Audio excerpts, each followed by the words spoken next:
Okay جی، next انا زہرا.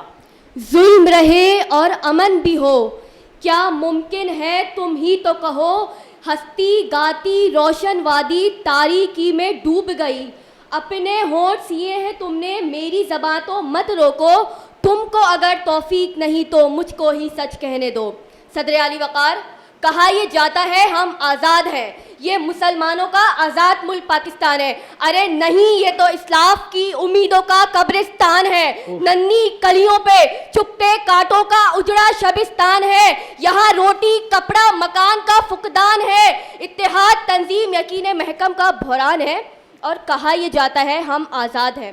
اس ملک کو تعمیر کرتے ہوئے قائد اعظم نے اس کی تعمیر و ترقی کے خواب دیکھے ہوں گے کہ صدر کی سڑکوں پہ بھوکے پڑے ملتے ہیں جناح کے خواب. ارے سائیکل کی دکان پہ غربت کا پنچر لگاتے ہیں جناح کے خواب. اسلام آباد راول پنڈی میں عوام کو چھپتے ہیں جناح کے خواب. جناح کے پاکستان کو جناح کا بنانے کے لیے روٹی کپڑا مکان لٹاتے ہیں جناح کے خواب. صدر علی وقار، کہا یہ جاتا ہے ہم آزاد ہیں. ارے نہیں، ہم تو ابھی بھی چوری لاقانونیت دہشت گردی کی قید میں ہیں. دودھ کیوں جائیں، زیارت میں موجود قائد اعظم کی رہائش گاہ کو جلایا جاتا ہے. ہمارے مستقبل کے معمار آرمی پبلک کے طالب علموں کو لہو لہان کر دیا جاتا ہے. بندوق کے بدلے ہاتھوں میں آ جائے کتاب تو اچھا ہو. اے کاش ہماری صدی کا 21واں باب تو اچھا ہو. ہر پتا نہ آسودہ ہے، ماحول شہر آلودہ ہے. بچ جائے رلستی شاخوں پہ دو چار گلاب تو اچھا ہو. صدر علی وقار، رہبرو ترقیو کمال پاکستان.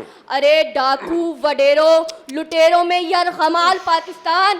ارے سایہ خدائے ذوالجلال پاکستان. چوروں اور سیاست دانوں میں لٹا ہوا پاکستان. یہ ملک جہاں ایڈوکیٹ حیدر علی انصاف کے حصول کے لیے در بدر پھرتا رہا، تاجدار حرم بھر دو جھولی کہنے والا امجد صابری اپنی زندگی کی بھیک مانگتا رہا، معصوم طیبہ اپنے انصاف کے حصول کے لیے در بدر پھرتی رہی. مگر افسوس آج بھی یہ کہا جاتا ہے ہم آزاد ہیں. ابھی تک پاؤں سے چمٹی ہیں زنجیریں غلامی کی، ابھی تک پاؤں سے چمٹی ہیں زنجیریں غلامی کی. دن آ جاتا ہے آزادی کا لیکن آزادی نہیں آتی. شکریہ. بہت خوش. کتنی گہری بات کر کے چلے گئے، ماشاءاللہ. یا اللہ. اوکے، اب نیکسٹ ہمارے ساتھ یہاں موجود، لگ رہا ہے امتحان ہم تینوں کا ہوا. صحیح بات ہے، ہم تینوں کھڑے ہوں گے.